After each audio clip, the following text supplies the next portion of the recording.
Friends எல்லாருக்கும் வணக்கம். Welcome back to mom 60. இன்றைக்கி பார்த்திங்கன்னா மணி வந்து 9 ஆக போகுது. இன்றைக்கி வந்து மண்டே திங்கக்கிழமை. பிரேக்ஃபாஸ்ட் என்ன பண்ணியிருக்கேன்னு பார்க்கலாம். சீக்கிரமாகவே பண்ணிட்டேன். இன்றைக்கி வந்து இட்லி மொத்தமே 6 இட்லி தான் ஊற்றிருக்கேன். ஏன்னு கேட்டிங்கன்னா எனக்கு 2 நாளாக ஒரே ஹெட்டேக்கு ஃபீவர் வர மாதிரியே இருக்குது. டேப்லெட் எடுத்துக்கூட இன்னும் ஹெட்டேக் சரியாகலை. சட்னி பார்த்திங்கன்னா வெங்காயம், தக்காளி, கொத்தமல்லி, கருவேப்பிலை, பூண்டு, சின்ன வெங்காயம், ஒரு தக்காளி, ஒரு பச்சை மிளகாய் போட்டு எள்ளு ஒரு ஸ்பூன் தனியாக போட்டு எல்லாத்தையும் வதக்கிட்டு நல்லெண்ணெயில் அதுக்கப்புறமா உப்பு வச்சு அரைச்சிருக்கேன். இது ரொம்ப டேஸ்ட்டாக இருக்கும். இந்த சட்னி ட்ரை பண்ணி பாருங்கள். ஆல்ரெடி இந்த வீடியோ நான் வந்து நிறைய போட்டிருக்கேன். இதோட லிங்க் வேணுன்னா கூட உங்களுக்கு நான் வந்து டிஸ்கிரிப்ஷனில் கொடுக்குறேன். இப்போ வந்து சட்னி ஊற்றிக்கலாம். ரொம்ப டேஸ்ட்டாக இருக்கும். சாப்பாட்டு கூட கெட்டியாக பண்ணிட்டீங்கன்னா தொட்டு சாப்பிடலாம். அவ்வளோ ஒரு வாசனையாகவும் அவ்வளோ நல்லாயிருக்கும். ட்ரை பண்ணி பாருங்கள். இட்லி பார்த்திங்கன்னா வீட்டில் அரைச்ச மாவு தான். இட்லி அரிசியும் வெறுமனே வந்து உளுந்து போட்டு 4க்கு 1 கணக்கில் எப்படி இருக்குது பாருங்கள். இட்லி சாஃப்டாக இவ்வளோத்துக்கும் நான் வந்து கை வச்சு கலக்கவே இல்லை. உப்பு போட்டு கரண்டிலே கலக்கி தான் வச்சேன். எவ்வளோ சாஃப்டாக இருக்குது தெரியுதா? பார்த்தா பாருங்கள். இட்லி செம்மையாக இருக்குது. சாப்பிட்டு பார்ப்போம். கை வச்சு தான் கலக்கணும்லாம் ஒன்றும் கிடையாது. நல்லா புளிப்பு எடுத்துரும். கைன்றவங்க கரண்டியில் கூட கலக்கலாம். நார்மலாக செய்கிற வெங்காய தக்காளி வதக்கி செய்கிற சட்னியை விட இது இன்னும் கொஞ்சம் டேஸ்ட்டு கூடுதலாக இருக்கும். அதுக்கு காரணம் வந்து அந்த எள் தனியாக எந்த எள் வேணால் சேர்த்துக்கலாம். ஒரு ஸ்பூன் போட்டு நல்லா வறுத்துட்டு கூட வதக்கி வச்சிங்கன்னா அவ்வளோ வாசனை அவ்வளோ நல்லாயிருக்கு. பார்க்கலாம். ஃப்ரெண்ட்ஸ், இப்போ பார்த்திங்கன்னா மணி 12 போகுது. ஒரு 1/2 ஹவருக்கு முன்னாடி தான் வந்தேன். எனக்கு கொஞ்சம் ஃபீவரிஷாக இருந்த மாதிரி இருந்தது. சரி இருந்து வந்து என்ன பண்ணுறது, சாப்பிடவும் பிடிக்கல, என்ன பண்ண எதுவும் செய்யணுமே அப்படின்னுட்டு இப்போ பார்த்திங்களா ஒரே ஒரு முருங்கைக்காய் காயெல்லாம் காஞ்சி பாழாக போச்சு. 2 நாளாக செய்யணும். அது வந்து சும்மா பொரிச்ச குழம்பு மாதிரி தேங்காய் இல்லாமல் வச்சுருக்கேன். பீட்ரூட் பொரியல் கூப்பிட்டுலாம் தாளித்து விட்டேன். வெந்துடுச்சு. தேங்காய் அதுக்கும் போடலை. அப்படியே தான் ஆஃப் பண்ணிட்டு இறக்கிட போனேன். அடுத்து இங்கே ப்ரெட்டு வந்து ஒரு 4 நாளாக அப்படியே கிடக்கு. சரி எக்ஸ்பைரி டேட் ஆகிறதுக்குள்ளே அது எதாவது செய்திடலான்ட்டு மில்க் ப்ரெட்டு நல்லா வந்து உடச்சி மிக்ஸி ஜாரில் போட்டு நல்லா பவுடர் பண்ணிவிட்டு இந்த மாதிரி கொஞ்சமாக நெய், கொஞ்சம் ஆயில் நான் எப்பவுமே சேர்ப்பேன். ஏன்னா வெறுமை நெய் செய்ய மாட்டேன், உடம்புக்கு நல்லது இல்லை. நீங்கள் வேணால் நெய்யை சேர்த்துக்கோங்க, வேண்டாம். போட்டு இதுலேயே வந்து நல்லா ஃப்ரை பண்ணிக்கணும். இந்த மாதிரி வெள்ளை ப்ரெட்டு தான் இந்த மாதிரி கலர் பாருங்கள், ப்ரௌன் ஆகிட்டே வருது பார்த்தீங்களா? இந்த மாதிரி நல்லா ஃப்ரை பண்ணிக்கலாம். ஏன் இதுனா ஈஸி மெத்தடு. நிறையா நெய் இதெல்லாம் பிடிக்காது இதுக்கு. இந்த மாதிரி மெத்தடில் செய்யும்போது நிறைய முறை வந்து இது நான் செய்து காமிச்சிருக்கேன். இந்த மாதிரி மெத்தட் நான் பண்ணி காமிச்சேன்னா என்ன எனக்கு தெரியலை. ப்ரெட் அல்வா தான் நம்ம பண்ணிகிட்ருக்கோம். இப்போ இந்த மாதிரி நல்லா மிக்சியில் பொடிச்சிட்டு இந்த மாதிரி ஃப்ரை பண்ணிங்கன்னா நல்லாவே வந்து உங்களுக்கு இதாகிடும். அப்படி இல்லைன்னா முதலையே எண்ணெயோ நெய்யோ ஊற்றி பொரிச்சு எடுக்கும்போது நிறைய தேவைப்படும். அதை விட இது பெஸ்ட்டு. அதுக்கப்புறம் நம்ம மிக்சியில் போட்டு பொடிக்கும்போது அதெல்லாம் எண்ணெயெல்லாம் அது ஊற்றிக்கும்.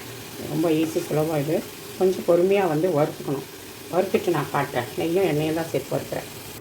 இப்போ பாருங்கள், முந்திக்கும் இப்போத்திக்கும் நல்ல கலர் சேஞ்ச் பாருங்கள். தெரியுதா பாருங்கள், நல்லா ப்ரௌன் ஆகிருக்குது. இந்த மாதிரி ஆனால் தான் உங்களுக்கு அந்த பிசுபிசுப்பு தன்மை இல்லாமல் நல்லா இருக்கும். அதனால் பொறுமையாக சிம்மரில் போட்டு வறுக்கணும். இந்த ஸ்வீட் ப்ரெட் எது வேணாலும் எடுத்துக்கலாம். நீங்கள் வீட் கோதுமை ப்ரெட்டு கூட எடுத்துக்கலாம். அது ஒன்றும் பிரச்சனை கிடையாது. இது ஒரு 5 ஸ்லைஸ் இருந்தது. நார்மல் ப்ரெட்டு போலியா சைஸ் அதில் அவ்வளோதான். நல்லா வறுத்துட்டோம் நம்ம. இது வந்து எப்படியும் ஒரு டம்ளர் இருக்கும். அது வளர்ந்து பார்த்தோம்னா, அதனால நான் வந்து ஒரு 3/4 டம்ளர் சர்க்கரை போட்டுக்கிறேன். ஃபஸ்ட்டு இது கொஞ்சம் கருக்க விட்டுட்டு கொஞ்சமாக அதுக்கப்புறமா போட்டுக்கலாம் மீதியம். எப்பவுமே வந்து பாதி இல்லை ஒரு பங்குக்கு 3/4 பங்கு சக்கரை போட்டால் போதும் அல்வாவுக்கு. அப்படி அதிக ஸ்வீட் வேணும் உங்களுக்கு நினச்சிங்கன்னா 1க்கு 1 கூட போட்டுங்க. அது மேலே போடாதீங்க, நல்லா இருக்காது. தகட்டும் அல்வா. ஏன்னா குறைவாகிடும் அல்வா. எப்பவுமே வெந்து எல்லாம் வரப்போ அதுக்கு தான். இது சும்மா கொஞ்சம் கருக்கத்தான் நான் போட்டுருக்கேன். இப்போ பார்த்தீங்கன்னா மீதி உள்ள சர்க்கரையை நான் போட்டுக்கிறேன். அதாவது ஒரு டம்ளருக்கு 3/4 டம்ளர் சர்க்கரை மாதிரி தான் போட்டிருக்கேன், அதிகமாக போடல. இதையும் நல்லா மிக்ஸ் பண்ணி கொடுத்துடலாம். இதே கரைஞ்சி வரும். சிம்மரில் தான் போட்டிருக்கேன் அடுப்பை.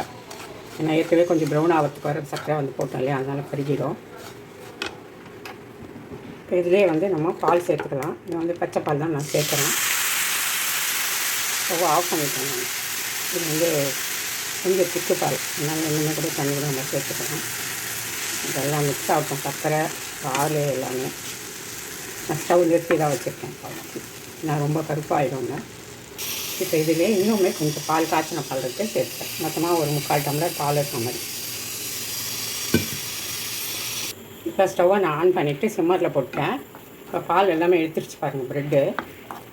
இது எப்படியே மிக்ஸ் பண்ண வேண்டியதான். நல்லா அந்த இலகி கொடுத்து வரும். அப்புறம் கடைசியாக கொஞ்சமாக நெய் போட்டு இறக்கிட்டால் போதும். ஏற்கனவே ஒரு 2 டேபிள் ஸ்பூன் ஆயிலும் 1 டேபிள் ஸ்பூன் நெய்யும் சேர்த்து தான் ப்ரெட்டை வறுத்துருக்கேன் நான். பார்த்துட்டு கடைசியாக கொஞ்சமாக ஊற்றி இறக்கிக்கலாம். ஆனால் வந்து திராட்சைலாம் எதுவும் போடலை, வேணும்னா போடலாம் முந்திரி திராட்சை. தேவைப்பட்டால் போடுவோம், இல்லை வேண்டாம்னா கூட விட்டுடலாம். இதுக்கு ஒன்றும் அப்படி ஒன்றும் பிரெட் அல்வாவுக்கு தேவை கிடையாது. எல்லாமே அப்சர்வ் பண்ணிடுச்சு பாருங்கள். நெய் வாசனையாக தான் இருக்குது, இருந்தாலும் இன்னும் ஒரு ஸ்பூன் அளவுக்கு போட்டுக்கலாம், போதும், அதிகமாக வேண்டாம். ஏன்னா பொண்ணு தான் சாப்பிடுவா, அதனால அதுக்கு அதிகம் வேண்டாம் நெய். நீங்கள் வேணால் அன்றைக்கி கூட சின்ன பசங்க சாப்பிட்டு இருந்தால் இனிமே கூட போட்டுக்கோங்க. இல்லை ஒரே ஒரு சிட்டிகை உப்பு ஆல்ரெடி இருக்கும் பிரெட்டில், ஜஸ்ட்டு. இப்போ இதிலே கொஞ்சமாக ஏலக்காய் பொடி வாசனைக்காக, அவ்வளோதான். இப்போ நெய் எண்ணெய் எல்லாம் பிரிஞ்சு வருது, நான் கையில் சொல்லி வச்சுருக்கேன். நல்லா மிக்ஸ் பண்ணிவிட்டு நான் காட்டுறேன். இப்போ நம்மளோட பிரெட் அல்வா வந்து சூப்பராக ரெடி ஆகிடுச்சு. இங்கே பாருங்கள், நல்லா ப்ரௌன் கலராக வந்துடுச்சு. எண்ணெய் பாருங்கள் பாத்திரத்தில் ஒட்டாமல் பேனில் வந்துருக்கு, அவ்வளோதான். இன்னும் வேணால் கூட நெய் போடலாம், உங்கள் இஷ்டம் தான். இன்னும் கூட ஒரு 2 டேபிள் ஸ்பூன் போடுற மாதிரி இருந்தால் அப்படியே விழும். இப்படி எடுத்து போட்டால் இப்போவே விழுத்தான். நீங்கள் அந்த மாதிரி எடுத்து போடும்போது சூப்பராக அப்படியே விழுவும். நெய் போடும்போது போதும் அப்படிங்கிறதுக்காக பெரியவாவோ சாப்பிட்றதுக்கு நெய் அதிகம் வேண்டாம் அப்படின்னு. ஓகேவா? சூப்பரான ஒரு பிரெட் அல்வா. அது வந்து கொஞ்சம் அப்படியே ஃப்ரிட்ஜில் வச்சுட்டு மீதி இருக்க மாதிரி கொஞ்சம் பொலப்பலான்னு இருக்க பிரெட்டில் செய்கிறப்போ ரொம்பவே நல்லாயிருக்கும். டேஸ்ட்டும் சூப்பராக இருக்கும். கையில் ஒட்டவே இல்லை, தெரியுதா? ஒட்டுதா? இல்லை, நெய் அப்படியே தெரியுதா? அவ்வளோதான். வாங்க என்ன சமையல் பண்ணி வச்சுருக்கலான்னு பார்க்கலாம். இன்றைக்கி வந்து என் பையன் டின்னர் பாக்ஸ் எதுவும் வேணாம்னு சொல்லிட்டான். அதனால் இப்போ நான் வந்து ரைஸ் வந்து குக்கரில் தான் பாருங்கள் வச்சு வடித்தேன். இப்போ கஞ்சியை சாதம் வந்துட்டு நல்லா பழப்பழம் தான் இருக்கும். பாருங்கள், நல்லாயிருக்கும். தெரியுதா? கை சுடுது, தெரியுதா? நல்லா வெந்து பழப்பழம்னு இருக்குது சாதம். ஓகேவா? அடுத்து இங்கே வந்து முருங்கைக்காய் பொரிச்ச குழம்பு, தேங்காய் இல்லாமல் தக்காளி வெங்காயம் பொரிச்ச வெங்காயம், பீட்ரூட்டு பொரியல், 2 முட்டை பாயில் பண்ணி வச்சுருக்கேன். அடுத்து தயிருக்கு எனக்கு வேண்டாம், கோல்டு ஆகிட்டு. இங்கே வந்து பிரெட் அல்வா பண்ணி வச்சுருக்கேன். இதுதான் இன்றைக்கி லஞ்ச் எங்கள் வீட்டில். உங்கள் வீட்டில் என்ன லஞ்ச் அப்படிங்கிறது கமெண்ட்டில் சொல்லுங்கள். என் பொண்ணு எல்லா அல்வாவையும் தின்னுடும். அதுக்கு தான் நெய்யெல்லாம் நான் வந்து கம்மியாக போட்டிருக்கேன். எழுது தெரியுதா உங்களுக்கு? நெய்யெல்லாம் நிறையவே இருக்குது. அப்படி இருந்தால் தான் அப்படியே நமக்கு விடும். இந்த மாதிரி ஈஸியாக நீங்கள் பண்ணிக்கோங்க. ப்ரெட் இருந்தால் ரொம்ப ஹெல்த்தி. கொஞ்சமாக நெய் போட்டு பண்ணிக்கோங்க. நட்ஸ் வேணாலும் நீங்கள் போட்டுக்கோங்க. நான் இன்றைக்கி போடலை, வேண்டாம் விட்டேன். 2 3 நாளாக நிறைய நட்ஸ் சாப்பிட்டாச்சு. அதுக்கு தான். ஓகேவா?